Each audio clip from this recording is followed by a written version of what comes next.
Hello everyone, जय हिंद। आज इस वीडियो में हम बात करेंगे आर्टिकल 82 के बारे में, यानी कि अनुच्छेद 82 के बारे में, परिसीमन आयोग के बारे में। ठीक है, और बहुत ही आपको बेहतरीन ढंग से समझाऊंगा। इतनी गारंटी मेरी है कि आपको समझ आएगा, 110% समझ आएगा। ठीक है, चलिए देखते हैं आर्टिकल 82 यानी कि अनुच्छेद 82 परिसीमन आयोग। अनुच्छेद 82 ये बोलता है बाबू कि प्रत्येक जनगणना के बाद राज्यसभा व लोकसभा सीटों की संख्या में बढ़ोतरी होगी, यानी कि समायोजन होगा। समझ है? चले देखते हैं अनुच्छेद 82 आर्टिकल 82 परिसीमन आयोग। अब ध्यान से समझिए आर्टिकल 82 है क्या चीज, बहुत बेहतरीन ढंग से समझ आएगा, उसके लिए आप बेफिक्र रहिएगा। ठीक है, देखो, प्रत्येक जनगणना के बाद राज्यसभा व लोकसभा सीटों में क्या होगा? समायोजन होगा। आप मेरे को यह बता दीजिए कि जनगणना जो है कितने वर्षों बाद होती है?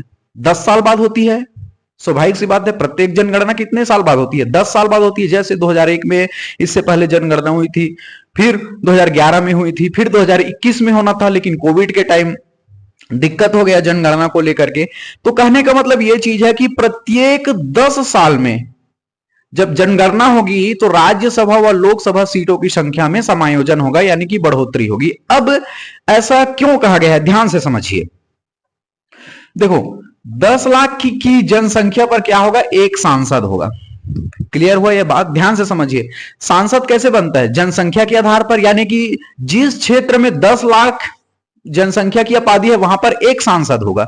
अब इस चीजों को ध्यान से समझिए। मान के चलो, फॉर एग्जाम्पल हम समझा रहे हैं 1971 में जनगणना हुआ था। कोई शहर है, मान के चलो कोई ए शहर है, यहां पर जो है मान के चलो जनगणना हुई, कोई शहर है, वहां पर जो है 9,80,000 की आबादी थी। समझिए, समझ रहे हैं? कोई बी शहर है, मान के चलिए 1971 जब जनगणना हुआ, कोई बी शहर है, वहां पर जो है 10 लाख की जनसंख्या थी। ठीक है, कोई सी शहर है, वहां पर भी 10 लाख की जनसंख्या थी। ठीक है, तो जनगणना जब हुआ तो क्या बोला गया कि 10 लाख की आबादी वाले क्षेत्रों पर एक सांसद दिया जाएगा। अब ध्यान से समझिए इस चीजों को भैया। जब 1971 की जनगणना हुई तो मान के चलो जो ए शहर है वहां पर 9,80,000 हुआ, वहां की जनसंख्या। कोई बी शहर है, वहां पर 10 लाख की जनसंख्या है, फिर कोई सी शहर है, वहां पर भी 10 लाख की जनसंख्या है।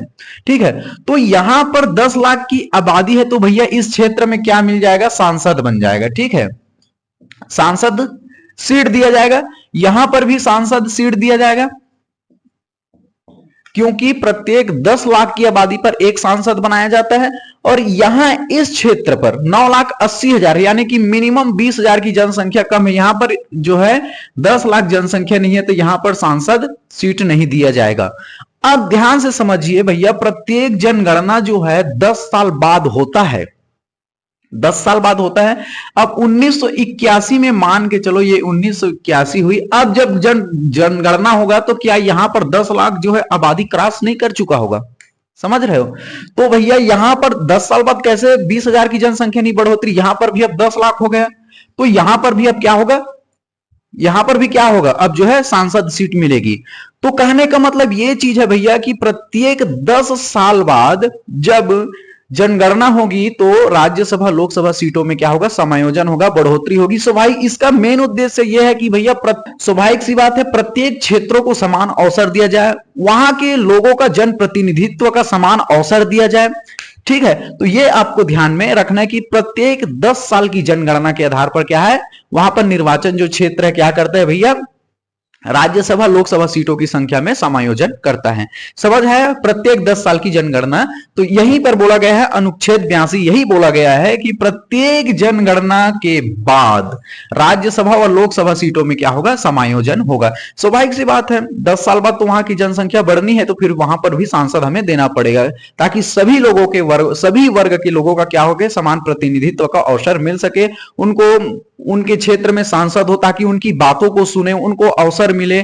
ठीक है, प्रत्येक 10 साल की जो जनगणना होती है, प्रत्येक जनगणना के बाद जो है राज्यसभा लोकसभा सीटों में समायोजन होगा। यही बात जो है अनुच्छेद 82 में कहा गया है। और प्रत्येक 10 लाख की जनसंख्या पर एक सांसद होगा। यहां पर समझ आ गया, क्लियर बातें समझ आ गई। स्वाभाविक सी बात है, 10 साल में कैसे जनसंख्या में बढ़ोतरी नहीं होगा। कोई अभी मैंने एग्जाम्पल बताया, कोई 1971 में जनसंख्या में 9,80,000 है, तो स्वाभाविक सी बात, जब 1981 में जनगणना होगा तो यहां पर कैसे 10 लाख नहीं होगा। तो यहां पर भी सांसद सीटें दीजिए, यहां पर भी आप समान जो है सांसद दीजिए 10 लाख की आबादी पर, ताकि वहां के लोगों का जनप्रतिनिधित्व का समान अवसर मिले। वहां के क्षेत्र में सांसद दिया जाए ताकि वहां के लोगों का जो है बात को सुना जा सके, समस्या को सुना जा सके। ठीक है, आप समझ आ रहे हैं ना ये चीजें। तो अनुच्छेद 82 यही बोला गया, कोई इसमें बड़ी चीजें नहीं है।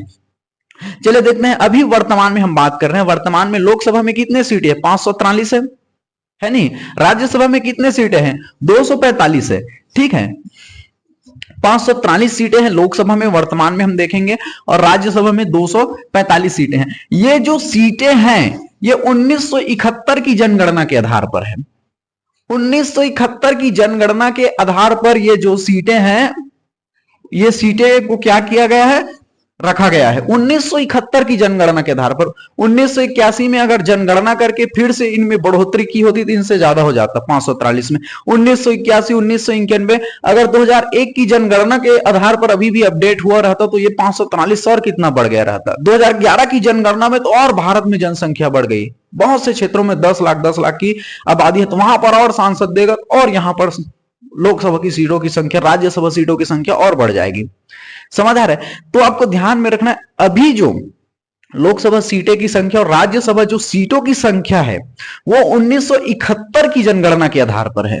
समझ आ रहा है? ये जो सीटें हैं 543 अभी लोकसभा में है और 245 राज्यसभा में है, वो किस जनगणना के आधार पर? 1971 की जनगणना के आधार पर ये सीटें बटी हुई है, आपको ध्यान में रखना है। ठीक है, और आपको यह बता दूं 84वां संविधान संशोधन 2002, 84वां संविधान संशोधन 2002 के अनुसार यह बोल दिया गया भैया ये जो 543 सीटें हैं ये 245 सीटें हैं, 2026 तक इसमें बढ़ोतरी अभी नहीं होगी। समझ आया? क्लियर हुआ? ये जो सीटें हैं 543 सीटें आप देख रहे हैं, 245 सीटें, ये किस वर्ष की जनसंख्या के आधार पर है? 1971 की जनसंख्या के आधार पर है। क्लियर हुआ ये बातें? अब ये जो सीटें हैं 2026 तक नहीं बढ़ेगी। कितने वर्ष तक, कौन से सन तक नहीं बढ़ेगी? 2026 तक नहीं बढ़ेगी। कि कौन से संविधान संशोधन के तहत? 84वां संविधान संशोधन 2002 के तहत भैया ये जो सीटें हैं 543 और 245 अभी 2024 चल रहा है, 2025 में भी इतने सीटें रहेगी, 2026 जब लगेगा तो इसकी सीटों की संख्या में बढ़ोतरी होगी।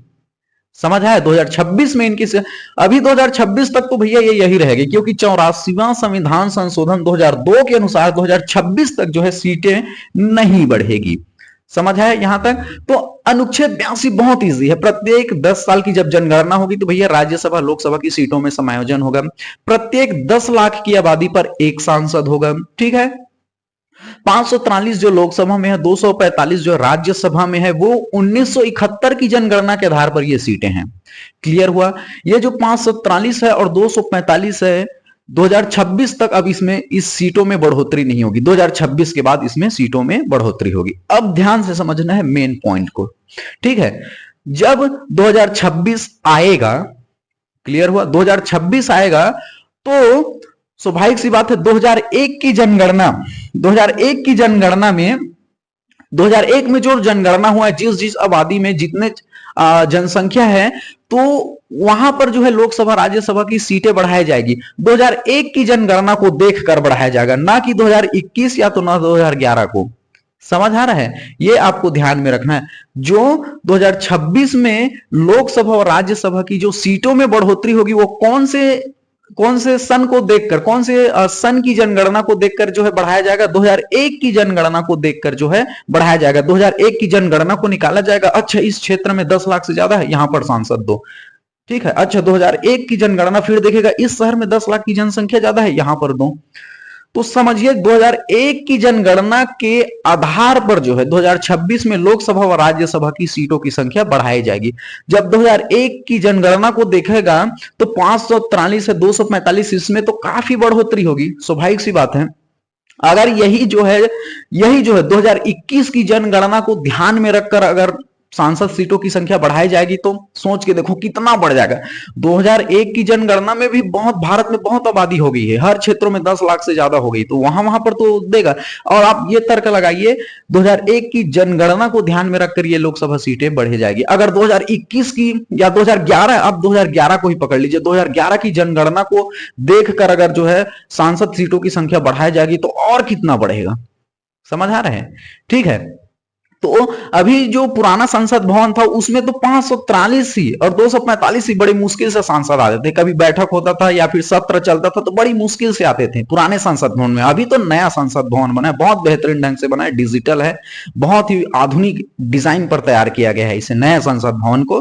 तो आपको ध्यान में रखना है भैया, जब 2026 में राज्यसभा व लोकसभा सीटों की संख्या में बढ़ोतरी होगी तो किस वर्ष की जनगणना को ध्यान में रखकर बढ़ाया जाएगा? 2001 की जनगणना के आधार पर यह बढ़ाया जाएगा। ठीक है, समझ है? यह अनुच्छेद 82 बहुत इजी है। आई होप आपको बहुत बेहतरीन ढंग से समझ आ रहा होगा, ऐसा मैं आशा करता हूं। ठीक है, अब ध्यान देखना, जनसंख्या के आधार पर निर्वाचन क्षेत्रों, सब मैंने अभी बताया जनसंख्या के क्षेत्र पर निर्वाचन क्षेत्रों का क्या करना है? विभाजन करना है। जिस क्षेत्र में भैया लगा कि 10 लाख की आबादी है वहां पर एक सांसद दे दिया जाए। स्वाभाविक सी बात है, 10 साल में कैसे, कोई क्षेत्र है मान के चलो 9,70,000 की आबादी है भैया, अब अगले 10 साल में जनगणना होगा तो वहां पर कैसे 10 लाख की आबादी नहीं हो जाएगी? इतनी जनसंख्या, पॉपुलेशन इतनी ज्यादा बढ़ रही है, जनसंख्या विस्फोट हो रहा है, तो 20-30 हजार 10 साल में कौन सी बड़ी बात है? तो 2001 की जब जनगणना होगी तो इतने लोकसभा सीटें, सांसद, राज्यसभा सीटें बढ़ेगी। अगर 2021 की जनगणना के आधार पर ये सीटों को बढ़ाया जाए तो बाप रे, सांसद ही सांसद, जनसंख्या से ज्यादा सांसद ही सांसद हो जाएंगे। ठीक है, तो ये ध्यान में रखना है भैया। देखो 10 लाख की जनसंख्या में एक सांसद रखना बहुत ज्यादा जरूरी है ताकि हर लोगों को न्याय मिल सके, उनका जनप्रतिनिधि का समान अवसर मिल सके। उनके क्षेत्र में सांसद आएंगे तो उनकी बातें सुनेंगी, उनके समस्या का समाधान होगा, जनता को लगेगा कि भैया लोकतंत्र है। ठीक है, तो ये चीजों आपको ध्यान में रखना है। अनुच्छेद 82 में यही चीजें बोली गई है। आई होप आपको जो है अनुच्छेद 82 जो है बहुत बेहतरीन ढंग से समझ आ गया होगा, ऐसा मैं आशा करता हूं। चलिए, थैंक यू वेरी मच, जय हिंद।